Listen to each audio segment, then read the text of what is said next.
함께 상고할 하나님의 말씀은 요한복음 15장 1절부터 4절까지의 말씀입니다.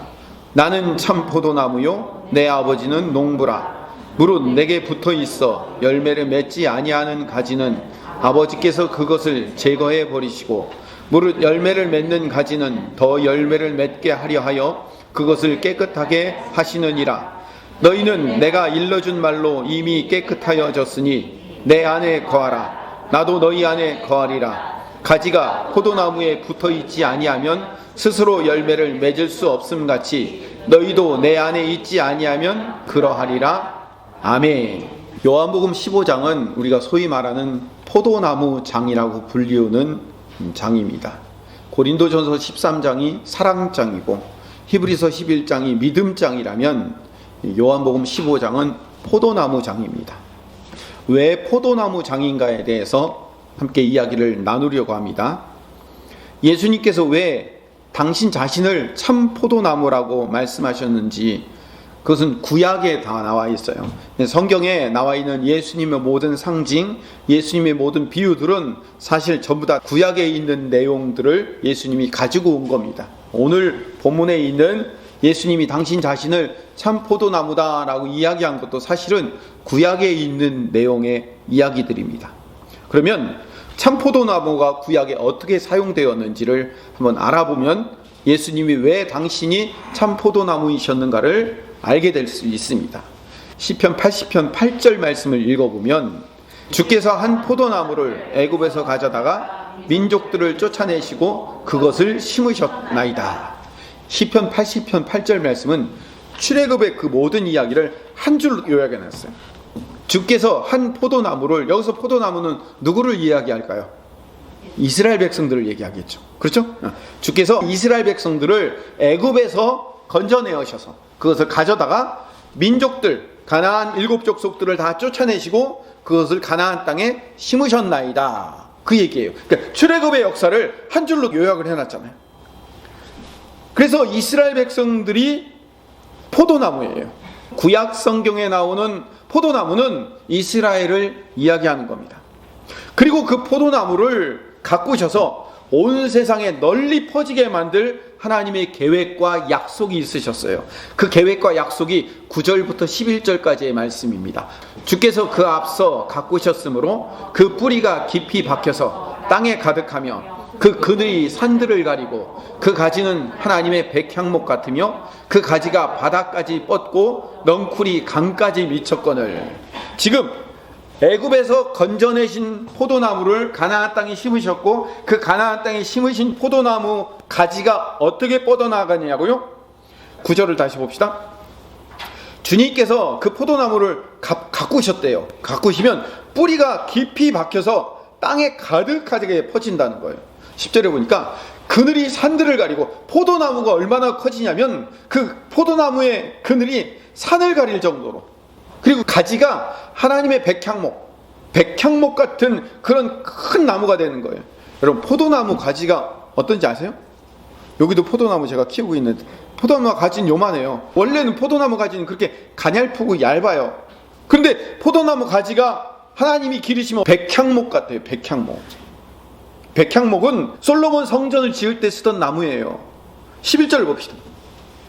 그 가지가 바닥까지 뻗고 넝쿨이 강까지 미쳤거늘. 성경을 찾으신 분들은 아시겠지만 거기 강이라는 단어에 번호가 쓰여져 있어요. 그리고 밑으로 내려가다 보면 유브라데 강이라고 쓰여져 있어요. 그러니까 바다에서 유브라데 강까지, 지중해에서 유브라데 강까지 시리아 지역 전체가 이스라엘 백성들이 다스리고 통치하는 하나님의 나라가 될 것이다라는 예언의 약속이 실현될 거라는 거예요. 애굽에서 종살이하던 백성들을 가나안 땅에 심으시고 그 가나안 땅에서 하나님이 자라고 성장케 하시면 지중해에서 유브라데 강까지 큰 나라가 될 것이다 라고 하나님이 약속하신 거예요. 그리고 실제로 다윗 솔로몬 시대에 그 언약이 어느 정도는 이루어졌어요. 그런데 그렇게 자라나고 뻗어나가야 될 포도나무 이스라엘이 하나님의 돌보심을 떠나서 이방 민족들에게 괴롭힘을 당하기 시작해요. 12절 13절을 봅시다. 즉 시편 80편 말씀을 계속 읽고 있는 겁니다. 주께서 어찌하여 그 담을 허시사 길을 지나가는 모든 이들이 그것을 따게 하셨나이까. 숲속의 멧돼지들이 상해하며 들짐승들이 먹나이다. 하나님이 이스라엘의 포도원을 지키는 담을 헐어버리니까 지나가는 모든 사람들이 그 포도를 따먹어버려요. 심지어는 멧돼지 그리고 들짐승들이 와가지고 그 포도나무를 전부 다 짓밟고 무너뜨리고 꺾어버리고. 자, 이게 뭘 의미할까요? 이스라엘 백성들이 하나님을 잘 섬기면 지중해에서 유브라데 강까지 큰 민족과 나라를 이루는 것이 원래 하나님의 계획이었는데, 하나님의 백성이 하나님을 섬기지 않으므로, 이스라엘 백성들이 하나님을 온전히 섬기지 않으므로 말미암아 이방 백성들이 침략해서 하나님의 백성들이 이방 민족에게 괴롭힘을 당한다는 이야기예요. 그러니까 이스라엘 역사 전체가 시편 80편 안에 다 들어가 있는 거예요, 요약해서. 그래서 마지막에 시편 저자가 이 포도나무를 다시 돌봐달라고 간구해요. 포도나무가 이스라엘이라고 있죠, 그렇죠? 이스라엘을 다시 한번 돌봐주십시오라고 간구하는 내용이 14절 15절에 나옵니다. 만군의 여호와여 구하옵나니 돌아오소서. 하늘에서 굽어보시고 이 포도나무를 돌보소서. 주의 오른손으로 심기신 줄기요 주를 위하여 힘있게 하신 가지니이다. 여기 아주 중요한 단어가 하나 나와요. 힘있게 만들어 놓으신 가지. 그 가지를 다시 한번 회복시켜 달라고 얘기해요. 14절에 포도나무를 돌봐주어서 15절 다시 한번 그 가지를 회복시켜 달라고 이야기하고 있는 거예요. 시편 80편 말씀을 요약해서 정리를 해봅시다. 이스라엘을 포도나무로 불렀어요. 근데 이 포도나무, 애굽에서 있던 포도나무를 가나안 땅으로 옮겨서 온 민족들에게 세워질 큰 나라가 될 포도나무였는데 이방 민족의 괴롭힘을 당하는 포도나무가 되어버렸어요. 왜 그랬을까요? 그 이유가 예레미야 2장 21절에 등장합니다. 시작. 내가 너를 순전한 참 종자 곧 귀한 포도나무로 심었거늘 내게 대하여 이방 포도나무에 악한 가지가 되면 어찌 됨이냐. 아주 기가 막 희한한 일이 일어나요. 하나님은 너를 순전한 참 종자 곧 귀한 포도나무로 심었어요. 이스라엘이란 나라를 귀한 종자 참 포도나무로 심었는데 이상한 일은 이방 포도나무에 악한 가지가 되어 있는 거예요. 이런 일이 일어날 수 있어요, 없어요? 포도나무를 심었는데 사과가 열릴 수 있어요? 안 되죠. 말이 안 되는 거잖아요. 참 이스라엘의 참 포도나무를 심었는데 이방 포도나무에 악한 가지가 겹붙여져 있는 거예요. 하나님을 섬기도록 창조되고 구원받은 이스라엘이 하나님을 섬김으로 말미암아 풍성한 열매를 맺어야 되는데, 하나님을 섬기도록 창조되고 구원받은 이스라엘이 하나님을 섬기지 않고 이방 민족들의 이방 신들을 섬겨서 그들이 결국 패망의 열매를 맺더라는 거죠.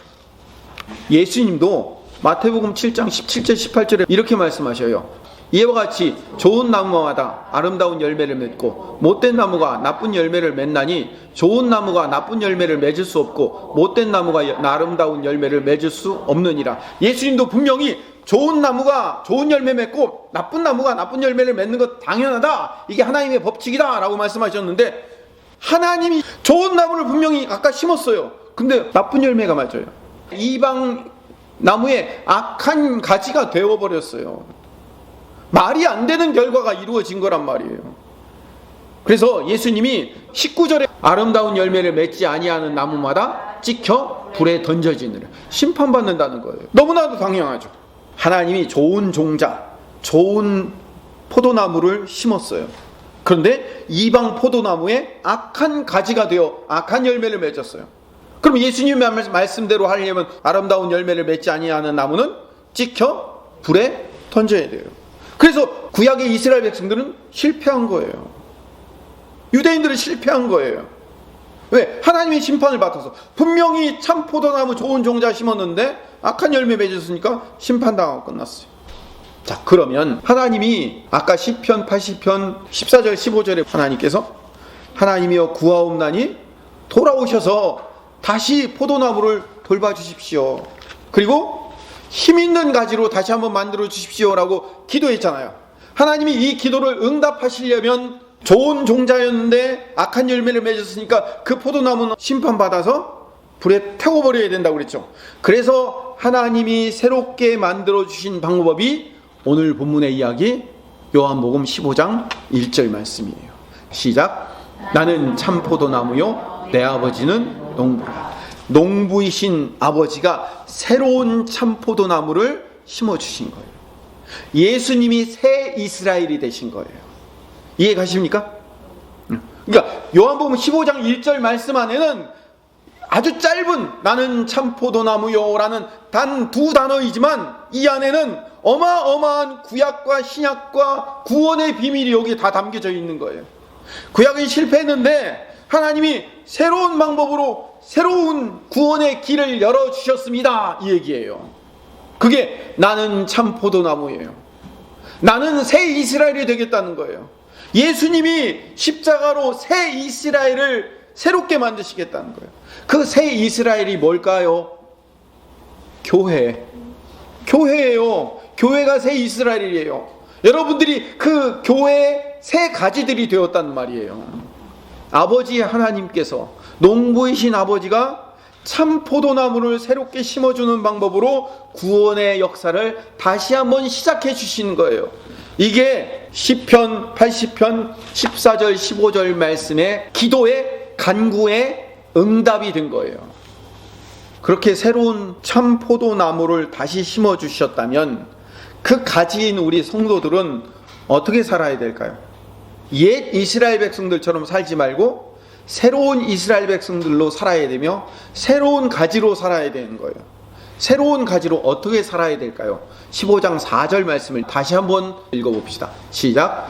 내 안에 거하라. 나도 너희 안에 거하리라. 가지가 포도나무에 붙어있지 아니하면 스스로 열매를 맺을 수 없음같이 너희도 내 안에 있지 아니하면 그러하리라. 이게 기독교의 본질이며 성도의 사명인 줄로 믿습니다. 이스라엘 백성들이 실패한 이유가 하나님께 붙어있지 않아서 실패했어요. 그럼 우리가 실패하지 않으려면 예수님 참 포도나무에 붙어있어야 돼요.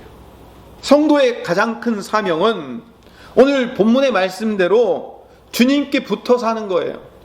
가지는 나무에 붙어 있지 않으면 열매를 맺을 수 없어요. 가지가 사는 길은 생명이 흘러나오는 포도나무에 붙어 있는가 아닌가에 달려 있는 거죠. 우리가 가지예요. 가지는 가지 자신의 능력, 노력, 열심, 헌신의 정도에 따라서 열매가 결정되는 게 아니에요. 우리의 열매는 포도나무에 붙어 있는가 붙어 있지 않는가에 따라서 우리의 열매가 결정되는 거예요. 우리는 예수님께 붙어 있는가 붙어 있지 않는가에 따라서 우리의 열매가 결정된다는 거예요. 하나님께서는 하나님의 백성들, 하나님의 자녀들이 스스로 자립하여 살기를 원하지 않으십니다. 이게 굉장히 어렵고 중요한 말이에요. 스스로 자립하여 독립적으로 살기를 원치 않으셔요. 하나님은 그래서 우리의 모든 삶을 스스로 자족하지 못하도록 하나님이 우리의 환경을 이끌어 주시는 겁니다. 우리 재정, 인간관계, 우리의 능력, 사역 모든 부분에서 스스로 살지 않고 하나님을 의지하며 살 수밖에 없는 인생으로 우리의 삶을 인도하시고 이끌어 주시는 거예요. 이게 이 땅에서 우리의 삶의 훈련이라는 겁니다. 어렵고 중요한 얘기입니다. 물론 제가 늘 하는 이야기예요. 제 설교를 들어보시는 분들은 결국은 본문은 틀리지만 결론은 똑같다고 얘기할 거예요. 그렇게 듣는 사람이 잘 들은 사람이에요. 이스라엘 백성들을 출애굽시킨 후에 출애굽해서 가나안 땅까지 이스라엘 백성들이 걸어서 천천히 가도 일주일이면 갈 수 있는 길이 있어요. 해변길이라고. 하나님은 그 길로 보내지 않으시고 광야로 이스라엘 백성들을 인도하셨어요. 그래서 무려 40년이 걸려 가나안 땅으로 가도록 만드셨어요. 하나님이 그렇게 훈련하신 이유가 있습니다. 왜 광야일까요? 광야는 자족할 수 없는 곳이에요. 하나님은 광야에서 이스라엘 백성들이 하나님께만 붙어 있기를 원한 거예요. 그걸 훈련시킨 거예요. 스스로 살아갈 수 없는 환경에서 오직 위에 계신 하나님만 바라보며 살 수밖에 없는 인생으로 이스라엘 백성들을 만들고자 계획하시고 훈련시킨 거라고요. 광야는 먹을 게 있습니까? 마실 게 있습니까? 입을 게 있습니까? 온도 차이가 얼마나 심하냐면 낮에는 40도이고 밤에는 거의 영하 수준까지 내려가요. 기온차가 40도가 넘어요. 그런 환경에서 어떻게 인간이 살 수 있냐고요. 오직 하나님만 바라보며 살 수밖에 없어요. 하나님, 물 주세요. 먹을 거 주세요. 하나님, 이 어려움을 피하게 해주세요. 라고 하나님을 붙들지 않으면 살 수 없는 인생으로 이스라엘 백성들을 이끌고 가시는 거예요. 하나님, 당신의 자녀들을 만들었으면 우리를 복되게 만드셔갖고 풍성하게 복되게 다른 사람보다 훨씬 더 많은 것을 갖고 살 수 있도록 만들어 주셔야지, 왜 우리를 하나님 없이는 살 수 없는 인생으로 우리를 자꾸 인도하시는 겁니까? 라고 불만은 토로할 수 있지만, 하나님은 이 땅에서 우리가 잘 먹고 잘 살게 하기 위해서 이 땅에서 우리를 남겨두신 게 아니에요. 하나님은 이 땅에서 우리를 하나님만 바라보고 살 수밖에 없는 삶을 훈련시키느라고 이 땅에 우리를 남겨두신 거예요. 이스라엘 백성들이 탈출한 지 한 달도 되지 않은 상황이었는데 광야에 갑자기 아말렉 족속들과 전쟁을 벌이도록 하나님이 만들어 놓으셨어요. 이스라엘 백성들은 400년 동안 노예로만 살았기 때문에 군사훈련을 받은 적도 없고 무기 하나 제대로 변변한 것이 없어요. 그런데 아말렉 족속들은 광야에서 전사들로 자라났어요. 그들과 전쟁을 벌인다는데 말이 안 되는 전쟁이잖아요. 근데 모세의 시종이었던 여호수아를 군대 장관으로 세워서 남자 장정들을 이끌고 저들과 싸우라는 거예요. 그리고 그나마 이 군대를 이끌어야 될 모세는 산으로 도망가요. 모세가 없으면 그나마 모세를 대신할 아론과 훌을 같이 데리고 산으로 올라가요. 젊은 시종이었던 여호수아가 어떤 영향력과 지도력을 가지고 전쟁을 싸워나갈 수 있냐고요. 근데 놀라운 것은 모세가 산 꼭대기에서 손을 들고 기도하면 이기고 손을 내리면 지는 거예요. 이 말도 안 되는 전쟁을 하나님이 보여주시는 거예요. 모세가 손 들면 이기고 손을 내리면 질 수밖에 없는 환경으로 이스라엘 백성들을 밀어넣은 이유가 뭘까요? 너희들은 나를 의지해야 이길 수 있는 거야. 나를 의지하지 않으면, 내게 기도하지 않으면 넌 실패해. 내게 기도해야 이길 수 있어. 너희들이 얼마나 이 악물고 싸우고 이기고 승리하여 쟁취해내는가가 이기는 결론이 아니야. 나한테 손 들고 기도하느냐 안 하느냐가 너희들의 인생의 성패를 좌우해 라고 하나님이 이스라엘 백성들을 가르치신 거라고요. 그래서 우리에게 닥친 문제를 바라볼 때마다 하나님이 일하시고 하나님이 함께 하실 수 있도록, 하나님이 이 문제를 해결하실 수 있도록 우리가 해야 할 일은 기도하는 거예요. 우리가 이걸 배우는 거예요. 문제가 닥치면 하나님께 기도하자. 우리 이걸 배워야 돼요. 너무나도 단순, 그거 모르는 사람 어디 있어요? 모르는 사람 없고 다 아는데 안 하잖아요. 안 하니까 문제죠. 어려운 일 닥치고 문제가 생기면 하나님 찾아와서 하나님, 이 문제를 하나님의 뜻과 방법대로 해결해 주세요라고 하나님께 무릎 꿇고 기도하는 게 아니라 내 머리가 먼저 돌아가잖아요. 수십 년을 반복해도 똑같잖아요. 그래서 하나님이 수십 년을, 광야에 이스라엘 백성들을 40년을 뺑뺑이 돌린 것처럼 우리의 인생을 그렇게 뺑뺑이 돌리면서 하나님이 돌린 게 아니라 내가 돌아간 거죠. 우리를 훈련시키고 계시는 거예요. 문제가 생기면 하나님 앞에 기도해야 되는데 기도를 안 해요. 이건 제 개인적인 얘기인데, 옛날에는 문제가 생기면 새벽 예배에 나와서 사람들이 기도를 해요. 그래서 새벽에 누가 나오면 가슴이 털컥 내려와요. 새벽 예배 안 나오던 사람이 나오면 가슴이 털컥 내려앉아요. 저 사람 무슨 문제가 있구나. 그래서 그 사람 기도가 그날 나와요. 저도 같이 기도를 하게 되는 거예요. 옛날에는 문제가 생기면 나와 기도를 했어요. 근데 요즘은 문제가 생겨도 기도를 안 해요. 안 나오셔요. 아예 집에서 하시나 봐요. 답답하죠. 우리가 잘 알고 있는, 너무나도 잘 알고 있는 법, 문제가 생기면 나와 기도한다라는 너무나 당연한 법칙을 실천을 안 하는 거예요. 하나님이 우리를 도우실 수 있도록 우리는 기도해야 합니다. 아멘? 이게 우리가 쉽게 사는 방법이에요. 그래서 예수님이 우리에게 쉬운 길을 가르쳐 주셨어요. 마태복음 11장 29절에서 30절 말씀을 읽어봅시다. 시작. 나는 마음이 온유하고 겸손하니 나의 멍에를 메고 내게 배우라. 그리하면 너희 마음이 쉼을 얻으리니 이는 내 멍에는 쉽고 내 짐은 가벼움이라 하시니라. 어떻게 하라고요? 예수님의 멍에를 지으라는 거예요. 예수님의 멍에가 뭘까요? 어려운 일 생기면 주님 붙들고 주님의 멍에를 지라는 거예요. 소가 멍에를 지면 마차를 끌고 가야 되잖아요. 예수님의 멍에를 지으라는 거예요. 예수님의 멍에를 끌고 같이 가라는 거예요. 그게 훨씬 가볍다는 거예요. 네가 네 인생의 어려운 문제 네가 지고 가는 것, 그것보다 예수님께 매달려서 예수님과 같이 가고 예수님께 너의 문제를 맡기고 가는 게 훨씬 가벼워라고 말씀하시는 거예요. 이걸 가르쳐주기 위해서 예수님이 모범을 보이셨어요. 예수님이 어떤 모범을 보이셨냐면 예수님이 이 땅에 오셔서 가장 의존적인 삶을 사셨어요. 어떤 의존적인 삶? 하나님 의존적인 삶을 사셨어요. 그러니까 주님이 전적으로 하나님만을 의지하는 수동적인 삶을 사신 거예요. 사람들은요, 예수님이 하나님의 아들로 이 땅에 오셨으니까 막 어마어마한 능력을 가지고 이 땅에 오셨다고 생각하는데 착각이에요. 예수님이 마리아의 뱃속에서 태어나 인간의 몸을 입고 이 땅에서 사신다는 것은 하나님의 전능성과 하나님의 그 능력을 다 포기하고 이 땅에 오셨다는 거예요. 우리와 똑같아요. 예수님도 이 땅에 오실 땐 우리와 똑같은 몸을 입고 오셨다는 것은 우리와 똑같이 능력 없는 몸을 입고 오셨다는 의미예요. 근데 예수님은 기적도 많이 행하시고 그러잖아요. 죽은 자도 살리셨잖아요. 왜 그런 일이 일어나는지 아십니까? 요한복음 14장 10절 말씀을 읽어봅시다.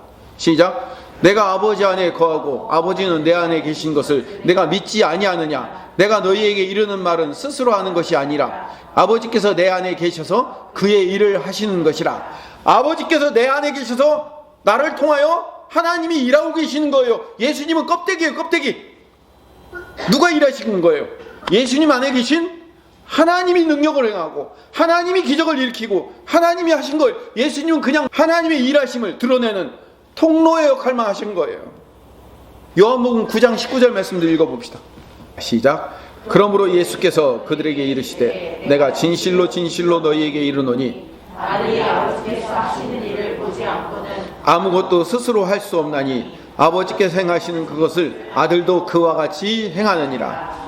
아버지께서 하시는 일을 보지 않고는 스스로는 아무것도 못 하신대요.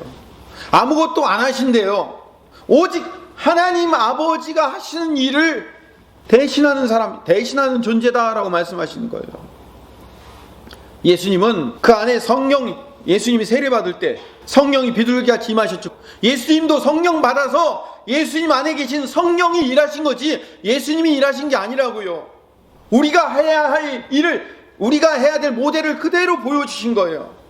심지어는 예수님의 부활도 예수님이 십자가에 죽으셔서 사흘 되셨습니다. 이제 일어날 때가 됐다, 일어나야지 하고 눈 뜨고 일어나신 게 아니에요. 예수님도 스스로 일어나신 것이 아니라 하나님이 일으키셨다라고 이야기해요. 신약 성경은 하나님의 의에 예수님이 일으켜졌다는 이야기를 40번이나 하고 있어요. 예수님, 능력 많으신 예수님이 왜 기도하셨을까요? 복음서 보면요, 예수님이 주로 하는 일이 기도하러 산으로 가셨다, 기도하셨다, 기도하신 일이죠. 새벽 예배를 누가 만드셨을까요? 예수님이 만드셨어요. 철야 기도를 누가 만드셨을까요? 예수님이 만드셨어요. 예수님은 밤새도록 기도하시고요, 새벽에 일어나 기도하시고요, 예수님은 때를 따라 기도하셨어요. 하나님의 아들이신 분이 왜 기도를 해요? 그냥 일하시면 되지. 예수님은 원래 능력이 없으신 분으로 이 땅에 오셨어요. 모든 능력을 다 포기하고 하나님께 드리고 그냥 인간으로 오신 거예요. 그러면 예수님이 어떻게 일하실 거예요? 그래서 예수님이 기도하신 거예요. 하나님, 내 안에 계신 성령님, 이렇게 해주세요, 저렇게 해주세요 하면서 하나님은 기도하신 거예요. 기도로 그 일을 이루어내신 거란 말이에요. 예수님을 따라가야 될 성도들도 인생이라는 광야를 걸어갈 때 성령 하나님의 도우심을 구하지 않고는 절대로 살 수가 없는 거예요. 그리고 하나님이 그런 상황과 환경으로 우리를 인도하시고 이끄실 거란 말이에요. 성도가 해야 될 것은 내가 스스로 할 수 있다는 생각을 버리고 성령의 도우심을 구하며 살아가는 적극적인 수동의 삶을 살아가야 됩니다. 따라합시다. 적극적인 수동의 삶. 적극적 수동의 삶. 두 단어가 사실은 말이 안 되는 단어예요. 상반된 단어예요. 적극적인 것과 수동적인 것은 이게 반대 단어잖아. 반대 단어. 그런데 우리의 인생은 그렇게 살아가야 돼요. 적극적 수동의 삶을 살아가야 돼요. 성령께서 나를 도우시지 않고 나를 인도하시지 않으면 한순간도 살 수 없다는 것을 고백하는, 적극적으로 성령님을 의지하고 붙들고 매달리는 것, 적극적으로 붙들고 매달리는 그 적극적인 거예요. 그런데 그 적극적인 것이 뭘 적극적으로 한다고요? 수동, 성령을 의지하지 않으면 안 되는 그 수동을 적극적으로 해야 되는 그 적극적 수동의 삶인 거예요. 예를 하나 들고 오늘 말씀을 정리하도록 하겠습니다. 마태복음 14장 13절에서 21절 말씀에 보면 예수님의 제자들이 오병이어의 기적을 경험해요. 5,000명이 광야에서 먹는 놀라운 역사를 경험해요. 그리고 바로 이어지는 것이 마태복음 14장 22절부터 33절까지 말씀이, 예수님은 무리를 흩어버리시고 혼자 산으로 올라가셔요. 제자들을 배를 태워서 갈릴리 호수 반대편으로 보내셔요. 갈릴리 호수, 갈릴리 바다에서 풍랑이 일어나요. 제자들은 풍랑이 일어나서 죽을 상황까지 놓여요. 근데 예수님이 한밤중에 걸어오셔요. 갈릴리 바다 위를. 제자들은 예수님을 유령이라고 생각해요. 두려워해요. 예수님이 도착하셔서 풍랑과 바다를 잔잔케 하시고 제자들을 책망하셔요. 이 믿음이 작은 자들아 라고 책망하셔요. 제자들을 왜 믿음이 작다고 책망을 하셨을까요? 방금 전까지만 해도, 그날 오전까지만 해도 오병이어의 기적을 일으키셨던 주님이 나의 주님이잖아요. 그럼 풍랑이 일어나면 그 주님을 의지하면 돼요. 예수님 도와주세요, 예수님 살려주세요 라고 예수님을 의지하면 되는데, 이 제자들은 그냥 풍랑 속에 갇히니까 두려워해서 자기들의 힘만 의지하고, 그들은 어부였어요. 일평생 갈릴리 바다에서 살았던 어부들이었기 때문에 자기들의 힘을, 자기들의 경험을 의지해서 풍랑을 싸워서 이기려고 했는데 도저히 할 수 없는 상황까지 놓이게 된 거예요. 그럴 때까지도 예수님을 의지하지 못한 거예요. 예수님 좀 빨리 와서 도와주세요 라고 예수님의 도움을 구하지 않은 거예요. 그래서 이 믿음이 작은 자들아 라고 예수님이 오셔서 책망하신 거예요. 마태복음 14장 25절 말씀을 같이 읽어봅시다. 시작. 밤 사경에 예수께서 바다 위를 걸어서 제자들에게 오시니. 밤 사경은 언제냐면 새벽 3시부터 6시 사이예요. 새벽 3시부터 6시 사이면 새벽 기도할 시간이에요. 가장 어두운 시간이에요. 가장 어두운 시간이지만 잠시 후면 어둠이 물러가고 태양이 밝아오는 시간이에요. 어두움이 극에 달하지만 더 이상 버티지 못하고 물러갈 수밖에 없는 시간이 밤 사경이에요. 그 시간에 예수님이 오셨어요. 가장 어두운 시간에 예수님이 오셨다는 거예요. 근데 오실 때까지 예수님이 뭐 하셨을까요? 14장 23절 말씀을 봅시다. 무리를 보내신 후에 기도하러 따로 산에 올라가시다. 주님이 산에 홀로 올라가셔서 밤새도록 뭐 하셨을까요? 주무셨을까요? 기도하셨어요. 누구를 위해서, 뭘 위해서 기도하셨을까요? 전적으로 제자들을 위해서 기도하셨어요. 왜 주님이 오병이어의 기적을 일으켰음에도 불구하고 무리를 다 떠나보내시고 산에 올라가셔서 밤새도록 제자들을 위해서 기도하셨을까요? 산에 올라가서 기도하셨다는 것은요, 갈릴리 호수가 이렇게 되어 있으면요, 갈릴리 호수 위에 산이 있어요. 이 산 꼭대기에서 기도하셨다는 거예요. 다른 말로 얘기하면 산 꼭대기에서 밑에 지금 배가 어떻게 가고 있는지, 갈릴리 바다에 지금 풍랑이 일어나고 있는지 없는지가 다 위에서 보인단 말이에요. 제자들의 배가 지금 어디로 어떻게 가고 있는지가 그 위에서 다 보이는 상황이에요. 근데 그 위에서 예수님이 기도하셨다고요. 가장 절망하고 있는 제자들의 상태를 보시며 기도하고 있어요. 자기들이 평생의 업이라고 생각했던 그 분야에서 항복할 때까지 기다리고 계셨어요. 그리고 절망의 한가운데 오셨어요. 왜 그러셨을까요? 제자들이 주님을 의지하도록 요구하시는 거예요. 주님이 우리에게 찾아오실 때는요, 밤 사경이에요. 여러분의 인생에 가장 어두울 때, 주님의 도움이 없이는 안 될 때 찾아오시는 것. 그게 하나님의 타이밍이라는 거예요. 바다 위에서 풍랑과 싸우는 제자들은 풍랑의 원인이 왜 일어나는지 몰랐죠. 그냥 자기들의 힘으로 살아나려고 발버둥을 치는 거예요. 근데 주님은 그들에게 눈을 떼지 않으시고 기도하고 계셨어요. 그리고 고난의 한가운데 나타나신 거예요. 이 믿음이 작은 자들아, 왜 나를 의지하지 않냐? 오병이어의 기적을 방금 일으키셨던 나를 왜 의지하지 않냐라고 예수님이 책망하신 거예요. 네, 여러분, 제가 지금 이 사건을 지금 말씀한 이유는 이 사건이 처음 사건이 아니었다는 거죠. 지금 마태복음 14장을 읽고 있는데 마태복음 8장에 똑같은 일이 있었어요.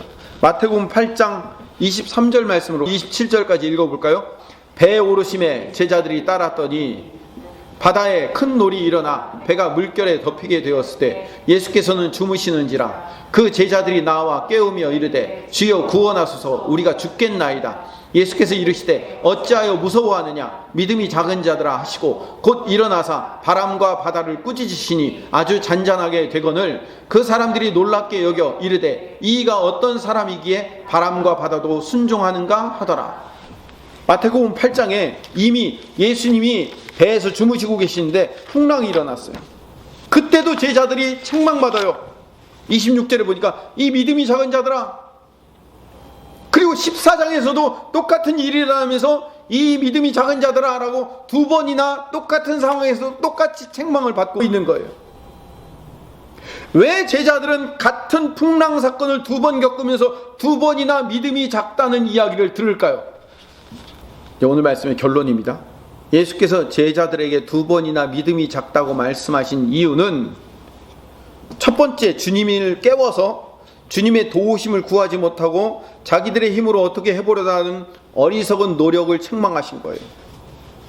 두 번째 사건에도 마찬가지예요. 비록 주님이 안 계시지만 오병이어를 일으킬 수 있는 능력의 주님을 구하고 찾고 예수님께 간구하고 예수님을 의지하지 못했기 때문에 믿음이 작은 자라고 책망받는 거예요. 인생을 살기가 힘드시죠? 고군분투하고 계시죠? 제자들을 주님께서 산 위에서 보고 계시면서 기도하셨던 것처럼 하나님의 보좌 우편에서 지금도 주님이 우리의 인생들을 보고 계셔요. 그리고 기도하고 계셔요. 주님이 지금도 하시는 일이 우리를 위하여 기도하고 계시는 거잖아요. 그러면서 주님은 우리에게 믿음을 원하고 계시는 거예요. 이 믿음이 작은 자들아 라면서 믿음을 원하고 계셔요. 믿음이라는 것은 여러분 여기서 우리의 신앙의 오해를 하나 풀어야 됩니다. 믿음이라는 것은 내가 굳센 마음을 가지고 담대하게 폭풍을 뚫고 이겨내며 세상의 어려움을 이겨내는 담대한 마음을 갖는 게 믿음이 아니에요. I can do, 내가 할 수 있다, 내가 할 수 있다, 이게 믿음이 아니에요. 믿음이라는 것은, 주님이 원하는 믿음이라는 것은 그 문제를 내가 해결할 수 없기 때문에, 나는 그런 담대한 믿음을 가질 수 없기 때문에 능력 많으신 주님이 좀 해결해 주세요라고 주님을 의지하며 주님께 맡기는 것, 그걸 믿음이라고 얘기하는 거예요. 제 인생이든 여러분의 인생이든 우리의 인생을 또 한번 돌아봅시다. 과거를 돌아보면 전능하신 하나님께서 신비하게 민첩하게 우리를 돌보시고 우리의 기도를 응답하셔서 여러 가지 상황과 사건 속에서 우리를 살펴 여기까지 인도하시는 하나님의 놀라운 은혜가 우리 인생 가운데 있었잖아요. 수도 없는 사건 중에서, 사건들 속에서 하나님이 우리 인생을 여기까지 인도해 오셨잖아요. 사탄이 밀가부로 타려고 우리를 흔들어 냈지만 주님이 우리를 위해서 기도하고 계셨고, 그래서 주님이 우리에게 피할 길을 열어주시고 우리를 도우셔서 여기까지 우리를 인도해 주셨잖아요. 그래서 우리가 할 수 있는 유일한 방법은 하나님 앞에 어려움이 생겼을 때 기도하는 거예요. 기도하는 것. 기도는 주님께서 도우실 것을 믿는 성도의 최고의 신앙 행위입니다. 다시 한번 강조할게요. 기도는 주님이 도우실 것을 믿는 성도가 해야 할 최고의 신앙 행위예요. 하나님이 가장 기뻐하시고 흡족해 하시는 신앙 행위가 기도예요. 하나님은 우리의 어떤 충성, 헌신, 그 어느 것보다도 하나님은 기도하기를 원하시고 좋아하셔요. 왜 그럴까요? 기도는 인간인 내 힘으로 할 수 없기 때문에 하나님을 의지하고 하나님의 도움을 구하는 행동이기 때문에, 그래서 기도해야 되는 거예요. 내가 하려고 하니까 기도하지 않는 거예요. 물에 빠진 사람, 수영 못하는 사람이 물에 빠지면 살려달라고 소리를 지르잖아요. 누군가 도와주지 않으면 물에 빠져 죽기 때문에 발악을 하면 소리를 지르는 거예요. 우리도 문제가 생겼을 때 하나님 앞에 소리 질러야 돼요. 살려달라고. 그게 기도예요. 기도는 세계 최강의 헬기, 세계 최고의 전차, 세계 최강의 미사일 지원을 받는 것을 기도라고 얘기합니다. 보병이 전투를 하게 되면 앞에 적들이 강한 공격과 저항을 하고 있어요. 그러면 이 보병이 해야 할 일이 내 목숨을 바쳐서 국가를 위해서, 이 민족을 위해서 싸워야 되니까 적들의 총탄이 날라와도 일어나서 총탄을 향해서 나가는 거예요. 그게 이기고 승리하는 길이에요. 현대 전투는 그렇게 하면 지는 거예요. 보병이 앞에 강력한 적들의 저항이 있어요. 그러면 이 보병이 할 수 있는 가장 좋은 방법이 뭐예요? 같이 싸우는 게 아니라 무전을 치면 돼요. 좌표를 설정해서 저기에 지금 적들이 강한 공격과 저항을 하고 있으니까 지원 사격을 해달라고. 그러면 뒤에서 미사일이 날라오고 전차가 날라오고 헬기가 떠가지고 그 지역을 집중적으로 공격을 하는 거예요. 그럼 보병은 하는 일이 뭐예요? 공격하고 나면 마지막 처리하는 거, 그게 보병이 하는 일이에요. 내가 싸우는 게 아니라고요. 보병은 내가 싸우는 일이 아니에요. 어디에 적이 있는지를 알고 그 적을 한 방에 공격할 수 있도록 지원 사격을 하고, 그게 내가 해야 할 일인데 지원 사격을 기다리지 않고 지원 요청을 하지 않고 고무줄 같은 새총, 내 방법이라는 무기를 들고 나가서 최선을 다해서 내가 아무리 열심히 소총을 쏴본들 적을 이길 수 있냐고요. 새총 같은 내 무기를 가지고. 주님께서 힘이 빠져서 고무줄 당길 힘조차 없을 때까지 우리를 밀어넣으셔서 하나님의 도우심을 구하도록, 하나님을 의지하도록, 우리 주님께 기도하도록 우리 인생 가운데 하나님이 만들어내시는 거예요. 보잘것없는 내 새총을 내려놓으시길 바랍니다. 보잘것없는 내 방법으로 여러분이 뭘 할 수 있겠습니까? 주님께 기도하십시다. 최강의 지원을 받읍시다. 주님을 의지하고 주님의 방법을 신뢰하고 가는 거예요. 아니, 하나님의 아들 예수님도 이 땅에 오셔서 기도하셨는데 왜 우리가 기도를 안 하는 거예요? 주님을 의지하는 거예요. 주님께 붙어 있다는 것은 주님을 의지하는 거예요. 그래야 실패가 없어요. 생각나는 대로 행동하고 생각나는 대로 말하고 생각나는 대로 가면 반드시 실패하게 돼 있어요. 내 생각이기 때문에 그게 좋은 방법처럼 보이지만 결국은 나쁜 열매를 맺게 돼 있어요. 주님께 묻고 말하고 주님께 묻고 행동하고 주님께 묻고 가야 승리할 수 있습니다. 이제 2주밖에 안 남았는데 2013년 새해는 아무리 좋은 생각, 아무리 좋은 방법, 아무리 좋은 기회가 있어 보여도 하나님께 묻고 가시기를 간절히 소망합니다. 좋은 기회라고 생각했지만 오히려 나쁜 결과를 얻을 수 있고요, 나쁜 기회라고 생각했는데 오히려 좋은 결과를 맺을 수 있어요. 우리 인생은 우리 뜻과 방법대로 이루어진 것 단 하나도 없잖아요. 내 방법대로 이루어진 거 없잖아요. 다 주님의 계획대로 가는 거잖아요. 기회를 따라가면 실패하고요, 기도를 따라가면 승리합니다. 이렇게 좋은 얘기는 적어놔야 돼요. 따라합시다. 기회를 따라가면 실패하고, 기회를 따라가면 실패하고, 기도를 따라가면 승리한다. 기도를 따라가면 승리한다. 예, 기회를 따라가면 실패해요. 좋은 기회가 났는데, 기가 막힌 기회가 생겼는데 이 기회를 내가 이용해보자, 그럼 실패해요. 기도를 따라가면 승리하게 되는 거예요. 우리 인생에서 하나님이 그거를 일상의 삶을 통해서 겪게 하시면서 나를 훈련시켜 나가는 거예요. 적극적 수동의 삶이라는 것은 기도하며 살라는 거예요. 적극적으로 기도하며 살라는 거예요.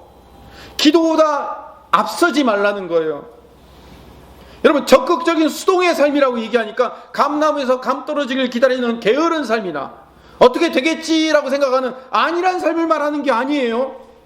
게으르지 마세요. 안일하게 생각하지 마세요. 그냥 어떻게 되겠지라고 생각하지 마세요. 그거는 적극적 수동의 삶이 결코 아니에요. 적극적 수동의 삶이라는 것은 무엇이든지 적극적으로 하나님 앞에 묻고 가는 거예요. 이건 이렇게 해야 될까요? 이렇게 해야 될까요? 어떻게 해야 될까요? 하나님, 이 어려운 문제를 어떻게 해결해야 될까요? 하나님께 묻고 가는 거예요. 적극적으로, 진취적으로, 열심히 최선을 다해서 걸어가는 그 걸음걸음 한 걸음씩을 하나님께 묻고 가는 것. 그게 적극적 수동의 삶이에요. 착각하지 마세요. 깻잎 한 장의 차이인 것 같지만요, 거기 굉장히 큰 갭이 있어요.